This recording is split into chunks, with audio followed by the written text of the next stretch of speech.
بسم الله الرحمن الرحيم إن الحمد لله نحمده ونستعينه ونستغفره ونعوذ بالله من شرور أنفسنا ومن سيئات أعمالنا من يهده الله فلا مضل له ومن يضلل فلا هادي له وأشهد أن لا إله إلا الله وحده لا شريك له وأشهد أن محمدا عبده ورسوله أما بعد يا عباد الله ورب الله.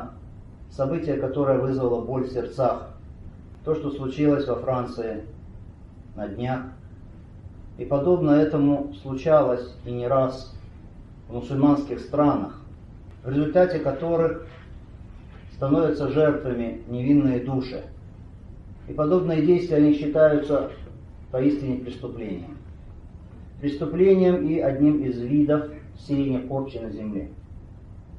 Действием, которое противоречит исламу, пречистой религии, противоречит целям этой религии, мудрым правильным установлениям этой религии, противоречит достохвальным правилам и нормам этой религии. И чтобы разъяснить степень этого преступления и отношение ислама к этому преступлению, скажем, во-первых, ислам приказывает адль, справедливость. Ислам приказывает ихсан, благодеяние. Ислам приказывает рахма, милосердие. Ислам запрещает порицаемые поступки. Ислам запрещает посягание без права. Аллах субхану ва тааля говорит об этом в Коране: «Инна Аллаха я'муру бил адли вал ихсани ва ита'i зил курба ва янха анил фахша'i вал мункари вал баги я'изукум ла'аллакум тазаккарун». Поистине Аллах приказывает справедливость и благодеяние, и оказание помощи близкому родственнику, и запрещает мерзости, и порицаемые поступки, и посягания без права.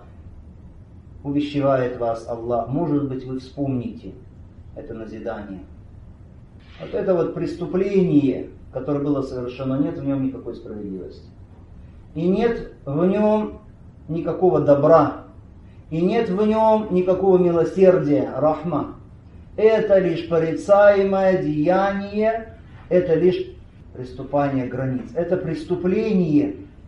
Ислам, он весь справедливость. Ислам, он весь выполнение обещаний, верность, надежность. Ислам не может быть, чтобы что-то вышло за рамки справедливости в сторону зульма, в сторону несправедливости, это было от ислама. Нет. Если что-то вышло за рамки справедливости, в сторону притеснения несправедливости, это не имеет отношения к исламу. Ислам не причастен к этому. Это преступление порицаемое. И каждый должен порицать это, каждый мусульманин.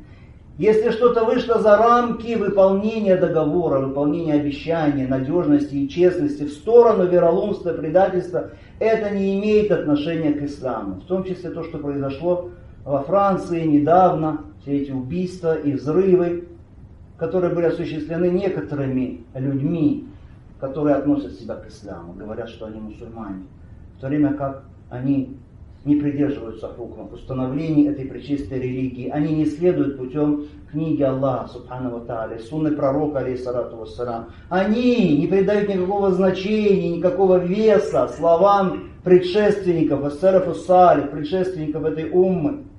Они не придают никакого значения фетвам ученых.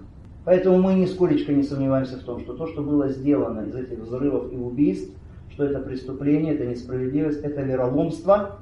И нет никакого сомнения у нас в том, что справедливость ваджиб. Это обязательно. Справедливым нужно быть как в отношении тех, кого ты любишь, так в отношении тех, кого ты не любишь. На этом стоит ислам. Аллах субхану ва тааля говорит: «Я айюхаллазина аману куну каввамина лилляхи шугада биль кист». О вы, которые уверовали, будьте прямы перед Аллахом. Будьте прямы перед Аллахом, будьте свидетелями по справедливости. «Валя яджриманнакум шанану каумин аля алла та'дилу». И пусть не подвигнет вас ненависть к каким-то людям к тому, что вы нарушите справедливость. «И'дилу ва акрабу литтаква». Будьте справедливы, это ближе к богобоязненности. «Ваттакуллах», и бойтесь Аллаха. Во-вторых, ислам запрещает переход дозволенных границ и зулм. «Валя та'таду, инна Аллаха ла юхиббуль му'тадин». И не переходите границы, не переступайте границы, ибо Аллах не любит приступающих, говорит Всевышний. А в хадисе достоверном сказано, что говорит Всевышний Аллах: «Я ибади инни харамту зульма аля нафси, вадж'альту бейнакум мухаррама, фаля тазаламу». О мои рабы, я запретил, сделал запретным несправедливость самому себе, говорит Аллах. И сделал между вами ее несправедливость запрещенной, так не притесняйте же друг друга. А это деяние, оно полностью построено на преступлении, на переступании границ, на зульме. В-третьих, ислам запрещает фасад фитра, сеяние нечестия и порчи на земле. «Валлаху ля юхиббуль фасад», говорит Всевышний, Аллах не любит порчу, сеяние порчи, нечестия. И говорит Аллах субхану ва тааля: «Ваиза киля лахум ла туфсиду фил арди, калу иннама нахну муслихун». Когда говорят им: не сейте порчу на земле, они говорят: нет, мы лишь хотим сделать хорошее.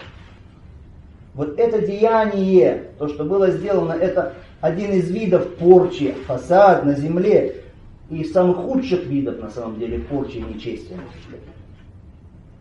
Далее. Ислам пришел с великими правилами. Одно из правил — это устранение вреда. И пророк, алейхиссалату вассалам, сказал в хадисе: «Ля дарар ва ля дирар». Нет вреда и нет взаимного причинения вреда. Нельзя. А это действие, то, что было сделано, это преступление, оно построено на чем полностью? На причинении вреда исламу и мусульманам. Другое правило ислама — это привлечение пользы для людей. А какая польза в этом действии? В том, что они сделали. Нет никакой пользы, зато вред неисчислимый. Далее. Нет никакого сомнения, что то, что было сделано, это убийство тех, кого убивать нельзя.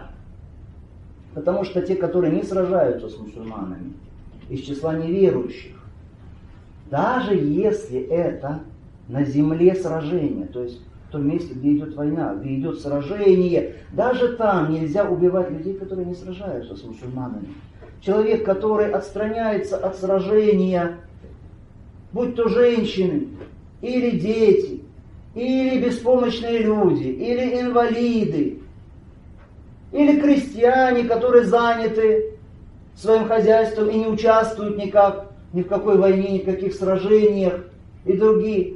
Их нельзя убивать, запрещает ислам. Это когда происходит сражение, на земле сражение. А если речь идет вообще не о земле сражения, не о земле, где идет война, вне всякого сомнения, это огромное преступление. Великое преступление. Ислам запрещает посягание на невинные жизни, на невинные души. Аллах субхану ва тааля говорит: «Валя тактулу нафса аллати харрама Аллах илля бильхак». Не посягайте на душу, запрещенную Аллахом, без права. Далее. Ислам запрещает, есть конкретный запрет на убийство женщин, детей, стариков. В хадисе Бурейды пророк, алейхиссалату вассалям, говорит: «Ля тахтулу валида», не убивайте детей. От Ибн Умара передано, что была найдена женщина в одном из походов пророка, алейхиссалату вассалям, которая была убита, и пророк, алейхиссалату вассалям, высказал порицание и запретил убийство женщин и убийство детей. А в некоторых версиях этого хадиса передано, что пророк, алейхиссалату вассалям, когда увидел убитую женщину, увидел, что люди собрались вокруг трупа, он подошел и сказал: «Макат хади тукатиль, фалима кутиля». Она же не сражалась, почему же ее убили? От Анас ибн Малика передано, что пророк, алейхиссалату вассалям, сказал: «Ля тактулу шейхан фаниян, валя тифлян, валя сагиран, валя мраа». Не убивайте старца и не убивайте ребенка, не убивайте маленького, не убивайте женщину. На основе этих хадисов ученые пришли к единодушному выводу: иджма, что нельзя убивать женщин, детей и им подобных. Здесь преступление. И вот эти, которые совершили этот мерзкий поступок, подобные им, они не проводят разницу между детьми, взрослыми, между женщинами, мужчинами, между молодыми и старыми. Далее, братья. Ислам пришел с милосердием. Ислам пришел с милостью. Сказано: «Ман ла ярхам ла юрхам». Кто не проявляет милосердие, к тому не будет проявлено милосердие. И сказано: «Ирхаму ман фил ард». ярхамукум ман фис сама. Проявляйте милосердие, будьте милостивы к тем, которые на земле, и помилует вас тот, который на небесах. И сказано: рахимуна ярхамухумур рахман. Милостивые помилуют их всемилостивый Аллах. Очень много хадисов про милосердие. Это религия милосердия. Эта книга начинается со слов «Бисмилляхи рахмани рахим». Во имя Аллаха, всемилостивого, являющего милость. Эта религия пришла для спасения людей, а не для уничтожения людей. И цель пророка была спасти людей. И когда приходил ангел к нему и сказал: «О Мухаммад, я могу уничтожить этот город весь, за то, что они ослушиваются тебя, за то, что они притесняют тебя». Он сказал: нет, может быть, из потомства этих людей будут те, которые будут поклоняться только Аллаху, не предавать ему ничего в сотоварищи. Пророк, алейхиссалату вассалям, сказал в хадисе Абу Умамы: «Ман рахима валяу забиха, рахимахуллаху яумаль кияма». Кто окажет милосердие даже к животному, которого он режет, Аллах помилует его в судный день. Субханаллах. И вспомните, что было прощено мужчине, грешнику. За что? За его милосердие к чему? К кому? К собаке. К собаке. Он увидел, что собака ест почву сырую от того, что мучается жаждой. Он спустился в колодец, набрал в свою туфлю воды, потом туфлю положил в рот и вот так вот вылез из колодца и напоил эту собаку. И сказано: и Аллах отблагодарил его и простил его. От Ибн Мас'уда передан хадис, он говорит: «Кунна ма Расулиллахи саллаллаху алейхи вассалям фи сафар, фанталака ли хаджати, фараэйна хуммара ма'аха фархан, фаахазна фархейха, فجاءت الحمرة فجعلت تفرش فجاء النبي صلى الله عليه وسلم فقال من فجأ هذه بولدها ردوا ولدها إليها». Передает Ибн Мас'уд: однажды мы были в путешествии вместе с пророком, саллаллаху алейхи вассалям, и он отошел для своей нужды. А мы увидели птичку, маленькую птичку, у которой было 2 птенца. И мы взяли этих птенцов, а эта птица стала махать над ними своими крыльями, чтобы защитить своих птенцов. Пришел пророк, алейхиссалату вассалям, и сказал: кто причиняет страдания этой птице из-за ее ребенка? Верните ей ее ребенка. Субханаллах. Посмотрите на великое милосердие, к которому призывает ислам, а потом задумайтесь о том, что делают вот эти, которые творят подобные преступления, где у них рахман, где у них милосердие ислама, если бы они только могли размышлять, если бы у них был разум. Очень важно, братья, это следующий пункт. Ислам запрещает строго-настрого такую вещь, как аль-хияна и аль-гадр. Измену и вероломство. Инна Аллах ля юхиббуль хаинин. Поистине Аллах не любит вероломных, изменников. Сказано: инна Аллах ля юхиббу ман кана хавванан атима. Поистине Аллах не любит всяких вероломных грешников. От Абу Саид аль-Худри передан хадис, что пророк, алейхиссалату вассалям, сказал: «Ликулли гадир лива яумаль кияма юрфау лау бикадри гадри». У каждого, кто совершил измену, вероломство, для него будет установлено в судный день знамя возле него, как знак, что вот он, вероломный. И настолько высоко будет водружено это знамя, насколько великим было вероломство и измена этого человека. А у этих людей какое великое вероломство они совершают. Вне всякого сомнения, братья, что выполнение договоров — это ваджиб. Соблюдение заветов, договоров — это ваджиб. Запрещено нарушать договоры, запрещено посягать на неверующих, которые находятся в договоре с мусульманами о том, что не будут причинять они взаимно друг другу какой-то вред. Муахадин валь мустаманин, и люди, которые просят, вошли в государство ислама, в землю ислама, под гарантию безопасности нельзя посягать на них. И если ты вошел к ним, в их страну, получив гарантию безопасности, предоставив от себя, соответственно, гарантию безопасности, не имеешь права посягать на них. Ислам требует от нас соблюдения договора, сказанного «Ауфу биль ахд, инналь ахда кана мас'уля», и выполняйте договоры верно, ибо за договоры вы будете спрошены. «Я айюалладина аману ауфу биль укуд», о вы, которые уверовали, выполняйте договоры. Передано от пророка, алейхиссалату вассалям, что сказал: «Ман каталя муахада لم يرح رائحة الجنة وإن ريحها توجد من مسيرة 40 عاما. Тот, кто убьет муахада, то есть неверующего, с которым есть договор, которому обещана безопасность, тот не почувствует запаха рая, а запах рая распространяется на расстоянии 40 лет, говорит пророк алейхиссалату вассалам. То есть близко не подойдет к раю такой человек. Потому что запаха даже рая не почувствует, а запах на расстоянии 40 лет расточает рай свой аромат. И сказал пророк алейхиссалату вассалам, послушайте этот хадис. «Ман амана раджулян аля дамихи факаталя, فأنا بريء من القاتل وإن كان المقتول كافرا». Тот, кто предоставит безопасность какому-то человеку в отношении его жизни, а потом убьет его, то я отрекаюсь от этого убийцы, даже если убитый был неверующим. Люди, которые въезжают в страну неверующих, получая визы. А виза, что означает виза? Виза — это договор.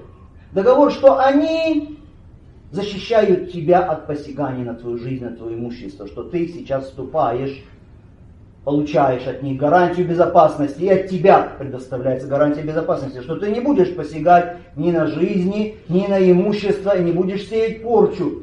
Эти люди обязаны придерживаться договора. Если неверующий въезжает в страну мусульман, получая какую-то гарантию безопасности, визу и так далее от правительства этого государства, нельзя посягать на такого человека. Ни на его жизнь, ни на его имущество.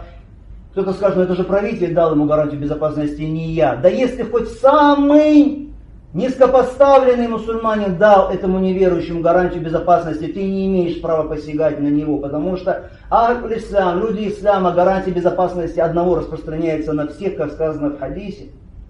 А эти люди, эти заблудшие хариджиты, они не соблюдают ни договоров, ни обещаний, они убивают муахадов, тех, с кем договоры, тех, которые вошли в страну с гарантией безопасности, и сами, входя в какую-то землю, получив гарантию безопасности, убивают, посягают на имущество. Итак, братья, эти визы для въезда в какую-то страну, это договор, который нужно соблюдать. И нельзя нарушать этот договор. Нельзя поступать так, как делают вот эти вот люди, о которых мы сегодня говорим. Потому что пророк алейхиссалату вассалам сказал, послушайте этот хадис. «Ма накада каумун иль-ахда кат илля кана катлю бейнахум». Если какой-то народ нарушит договор, то обязательно между ними произойдет убийство. То есть они начнут убивать друг друга. И сказал пророк алейхиссалату вассалам: «Ма накада каумун иль-ахда кат илля саллат Аллаху алейхим адуввахум». Если какой-то народ начнет нарушать договоры, обязательно Аллах нашлет на них их врагов.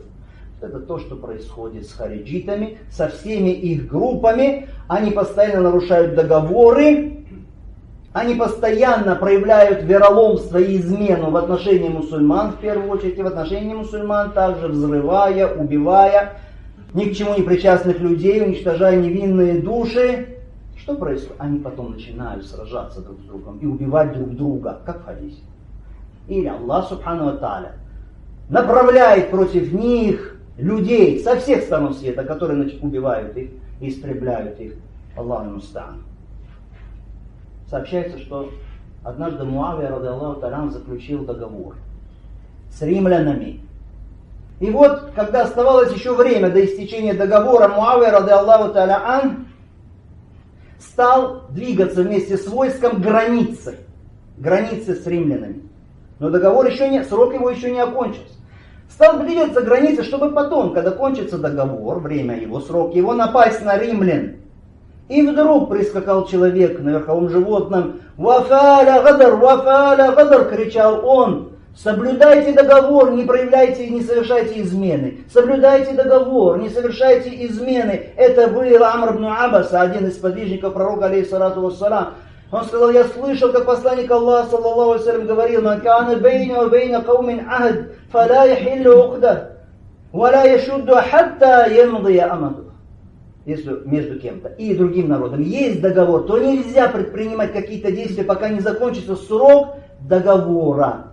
Или уведомит их о том, что договор окончен, чтобы они тоже были наготове. То есть в одинаковом положении был тот враг, с которым ты заключал до этого договор. И Муавия услышал эти слова и отказался от своих действий. Подумайте об этом предании. Муавия, ради Аллаху та'аля ан, что он сделал? Он просто приготовился к тому, что если закончится договор, после этого быть готовым к нападению на римлян. Договор еще не закончился, да. И он и не нарушал этот договор. Он не напал на римлян до нарушения договора. Ни в коем случае. И мыслей у него таких не было. Сахаба были далеки от того, чтобы нарушать договор и поступать вероломно. Он просто стал готовиться к этому, чтобы потом напасть. Но этот великий сподвижник Амр ибн Аббаса напомнил ему о том, что это нельзя. Напомнил ему хадис пророка, алейхиссалату вассалам, и Муавия подчинился, откликнулся на это. А вот эти вот теперь вероломные хариджиты, сегодня люди вероломства, проливающие кровь невинных людей, где они и где вот эти хадисы и вот эти вот предания, как они порочат образ ислама, какой вред они приносят людям ислама. Так, братья, принцип ислама — соблюдение договоров, даже если идет война. Во время войны тоже соблюдаются договоры. А как же тогда говорить о людях, которые входят, получив гарантию безопасности, предоставив гарантию безопасности в какую-то землю, а потом совершают гадар, потом совершают вероломство. Вспомните Хузайф ибн аль-Яман, ради Аллаху та'аля. Он говорит, что мне помешало участвовать в битве при Бадре? Почему я не участвовал в битве при Бадре? Причина?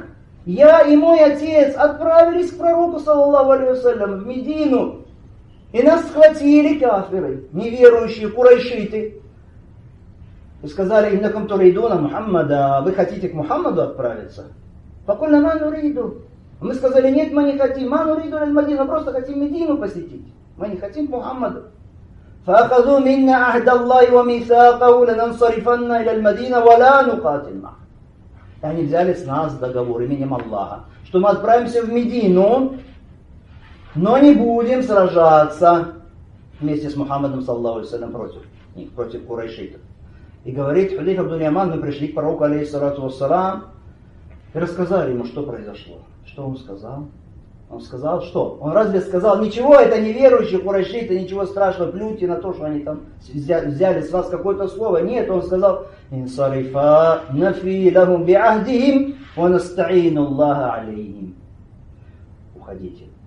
Мы должны выполнить наш договор, который мы с ними заключили, и уповать на помощь Аллаха. Вот так вот. Не бойся, что если ты будешь соблюдать договор с неверующими, это причинит тебе вред. Нет. Делай, как приказывает Аллах. И уповай на Аллаха. Аллах поможет тому, кто держится за его установления. Договоры сегодня, братья, сегодня договоры есть между государствами. Государствами мусульманскими и немусульманскими. Есть договоры между личностями отдельными и немусульманскими государствами. На уровне государств это наличие дипломатических отношений между государствами, наличие посольств и так далее. Посольство — это уже договор между твоим государством мусульманским и государством немусульманским. Ты не имеешь права посягать, значит, на жителей этого государства и так далее, на их имущество. Мы говорили визы, теперь отношения частного лица с немусульманским государством. Получение виз на въезд в немусульманское государство — это тоже договор, нарушать его нельзя, как мы говорили с вами, иначе это будет измена. Получение вида на жительство в какой-то стране — это тоже договор. Получение гражданства — это тоже договор. Ты не имеешь права получить вид на жительство или получить гражданство. Посягать на жизнь, имущество или сеять порчу в этой земле. Выдающийся ученый Ибн Усаймин, рахималлаху та'аля, ему задали вопрос. Он говорит, рахималлаху та'аля, кто-то скажет, а можем ли мы посягать на имущество муахадов, то есть тех неверующих, с которыми есть договоры, договор между государствами или твой частный договор с этим государством. И говорит он, нельзя посягать ни на имущество, ни на жизнь муахадов, этих неверующих. Потому что пророк алейхиссалату вассалам сказал, кто убьет муахада, тот не почувствует запаха рая. И говорит он, отсюда мы понимаем, говорит шейх Усаймин, преступление, несправедливость, заблуждение вот этих вот обманутых людей, которые посягают на имущество неверующих, с которыми есть договор. Неважно, это, говорит шейх Усаймин, неверующий, который въезжает в твою страну и получает договор, или ты находишься в их стране. И говорит он: فَإِنَّنَا نَسْمَعْ مِنْ بَعْدِ الشَّبَابِ الَّذِينَ فِي بِلَادِ الْكُفْرِ مَنْ يَقُولُ إِنَّهُ لَا بَأْسَ نُفْسِدَ أَمْوَالَ هَؤُلَاءِ الْكُفَّارِ. Мы, говорит Шейх Усаймин, слышим о некоторых из числа молодежи, которые, находясь в странах неверия, в странах немусульман, говорят: ничего страшного, если мы будем портить их имущество, этих неверующих. И ты видишь, говорит Шейх Усаймин, как они портят фонари на улицах, или посягают, нападают на магазины, лавки торговые, или они нападают на машины. «Хаза харамун алейхим», говорит Шейх Усаймин, это харам. Харам, субханаллах, кауман ихтаданукум, ва антум фи ахди, ва лейсу фи ахдикум, фатахунун, пресвят Аллах, говорит Шейх Усаймин. Пресвят Аллах, эти люди дали вам убежище. Вы сейчас находитесь у них, под их защитой, под их покровительством, получим от них гарантию безопасности. Не они под вашей защитой, не они получили от вас гарантию безопасности. Не вы им предоставили. И это, говорит Шейх Усаймин, очень сильно порочит образ ислама, это является порочением ислама, хотя на самом деле, говорит он, это не порочение ислама, а это порочение вот этих вот людей, которые относят себя к исламу. Проблема в них. Поэтому мы должны знать с вами, что имущество из жизни неверующих магадов, что оно неприкосновенно. И не надо обращать внимания ни на какие фетвы, которые выдают невежественные, заблудшие люди по этому поводу, говоря, что можно делать то или это.